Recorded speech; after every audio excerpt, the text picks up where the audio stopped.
hədis var ki, səxavətli kafir xəsis mömindən daha yaxındır cənnətə.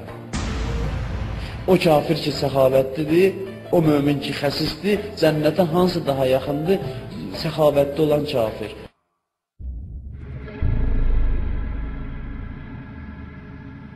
İnnellezîne keferû len tughniye anhum emvâluhum ve lâ evlâduhum minallâhi şey'â ve ulâike hum vakûdun nâr. Kafir olanların nə malları, nə də övladları onlara Allahın huzurunda heç bir şeylə fayda verə bilməz.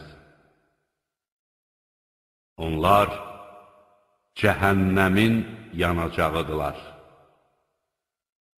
قُلْ لِلَّذ۪ينَ كَفَرُوا سَتُغْلَبُونَ وَتُحْشَرُونَ إِلَى جَهَنَّمَ وَبِئْسَ الْمِهَادِ.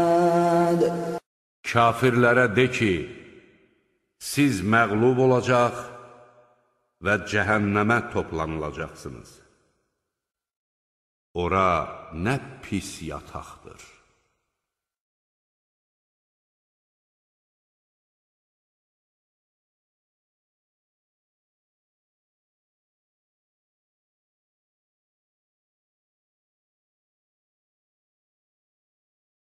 Mən görürəm ki, mən özüm görməmişəm. Mənə yazılar ki, internetdən nəmləsə çıxıb, hansısa bir məzhəb yazıb ki, bu belə yazıb, filan eləyib, belə söz danışıb, yəni mən xütbədə danışmışam və ona da dəlil gətirirlər mənim sözümün batilliyinə ki, kafirlərin malları onlara fayda verməyəcək. Elə bil ki, təzə bir Amerika kəşf olunub. Bəllidir ki, kafirlərin malı onlara fayda verməyəcək, amma onun bu hədislə əlaqəsi yoxdur. Və mən əslində bu sözlərə cavab verməmişəm, heç vermək fikrim də yoxdur. Sadəcə bilirsiniz, mən narahat eləyən nədir? Mənə yazırlar ki, qardaşlar çaşqınlığa düşüb.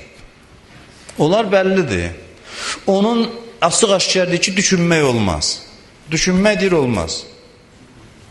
Bu məktəb məsələsi aydın. Bu deyir, düşünmək olmaz, bir dəfəmli elan eləyib, düşünməyi də qadağan eləyib.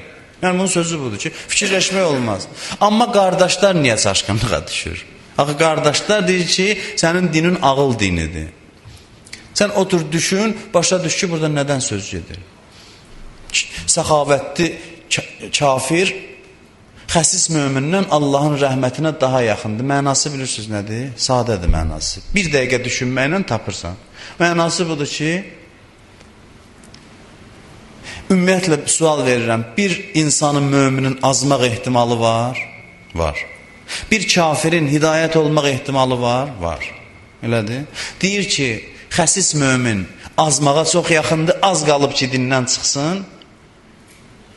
Səxavətli kafir hidayətə çox yaxındır. Bir qədəm qalıb ki, hidayət olsun. Odur ki, bu rəhmətdən uzaqdır, bu rəhmətə yaxındır. Çətin məsələdir. Bunun kafirin cənnətə getməsi ilə heç bir əlaqəsi yoxdur. Küfrlə imanın sərhəddi var. Elə bil ki, ölkənin sərhəddi olduğu kimi. Küfrlə imanın sərhəddi. Xəsis mömin gəlib küfrün sərhəddində dayanıb, az qalır iman ölkəsindən çıxsın, küfr ölkəsinə girsin. Səxavətli mömin gəlib küfr ölkəsi ilə iman ölkəsinin sərhəddində dayanıb, az qalır imana daxil olsun. Bu hədisin mənası. Burada qorxulu bir söz var? Yoxdur. Hər adam bir dənə söz danışmaqla biz çaşqınlığa düşdük. Bu, nə olacaq bununla?